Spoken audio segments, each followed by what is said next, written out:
औज़ुबिल्लाहिमिनश्शैतानिर्रजीम बिस्मिल्लाहिर्रहमानिर्रहीम। मैं हूँ एडवोकेट मलिक मोहम्मद नईम अवान। तो आज मैं आपको सामान जहेज़ की वापसी के बारे में कि हम अपना कीमती सामान जहेज़ अदालत के थ्रू कैसे वापस ले सकते हैं, तो इसके बारे में ब्रीफ करूँगा। तो होता यूँ है कि जब मियाँ बीवी के दरमियान शादी होती है तो कुछ अर्सा ताल्लुकात अच्छे रहते हैं, फिर अचानक ताल्लुकात जब ख़राब हो जाते हैं तो दोनों फरीकैन यानी मियाँ और बीवी का साथ चलना नामुमकिन हो जाता है। तो खामन अपनी बीवी को तलाक दे देता है। तलाक देने के बाद बीवी अपने मैके चली जाती है और उसके कीमती सामान जहेज़ पर उसके ससुराल वाले और ख़ुद उसका खामन काबिज हो जाते हैं और बाद में सामान जहेज़ वापस करने से इनकारी हो जाते हैं। तो इस सूरत हाल में आपके पास ये फैमिली कोर्ट की एक रेमेडी मौजूद है कि आप फैमिली कोर्ट में सामान जहेज़ की वापसी के हवाले से दावा दायर कर सकते हैं।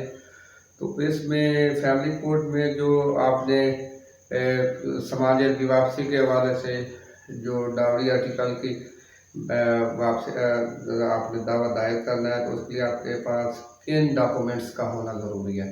तो सबसे पहले मुद्दइया का शनाख्ती कार्ड की कॉपी, दूसरे नंबर पे नकाहनामे की कॉपी जो साथ लगानी होती है, तीसरे नंबर पे सामान जहेज़ की लिस्ट की जो तफसील है वो, चौथे नंबर पे जो गवाहान है फ्रेश गवाहान साथ लगानी होती है। तो इसके अलावा रसीदात जो सामान जहेज़ की वो भी साथ लगानी ज़रूरी होती हैं। तो फिर इसके अलावा मुद्दइया को एक वकील हायर करना होता है और फिर वो फैमिली कोर्ट में केस दायर कर देते हैं। तो अगर सामान जहेज़ की रसीदात वगैरह घर में ना मौजूद हों या गुम हो जाएं तो फिर भी आप सामान जहेज़ की लिस्ट दे सकते हैं। ये ज़रूरी नहीं कि अगर रसीद नहीं है तो आप सामान जहेज़ की लिस्ट नहीं देनी, लिस्ट लाजमी देनी है सामान जहेज़ की। और जब मुद्दइया अपना फैमिली कोर्ट में केस फाइल करती है तो फैमिली कोर्ट जो है वो मुद्दालय को नोटिस जारी कर देती है।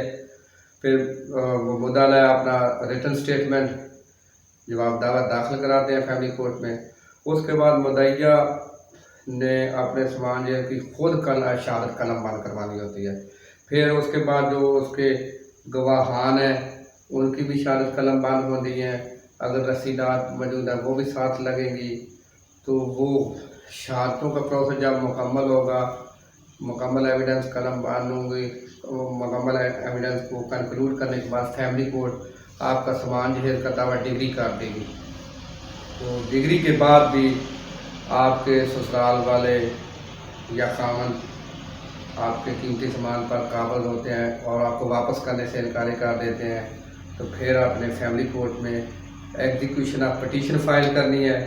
तो फैमिली कोर्ट जैसे ही आप execution of petition file degree के बाद करेंगे तो फैमिली कोर्ट एक बैलफ अपॉइंट कर देगी जो पुलिस की अमदाद से आपका सामान जहेज़ उठवा कर देगा। तो इस उम्मीद करता हूँ कि ये जो मेरी सामान जहेज़ की वापसी के हवाले से आज की वीडियो मेरी आपको पसंद आई होगी। अगर ये सामान जहेज़ की वापसी के हवाले से आपके ज़हन में कोई भी सवाल हो तो आप नीचे दिए गए मेरे ईमेल आईडी पर कांटेक्ट कर सकते हैं या मेरे फ़ोन नंबर पर व्हाट्सएप करके भी मुझसे सवाल कर सकते हैं। आपका बहुत ज़्यादा शुक्रिया।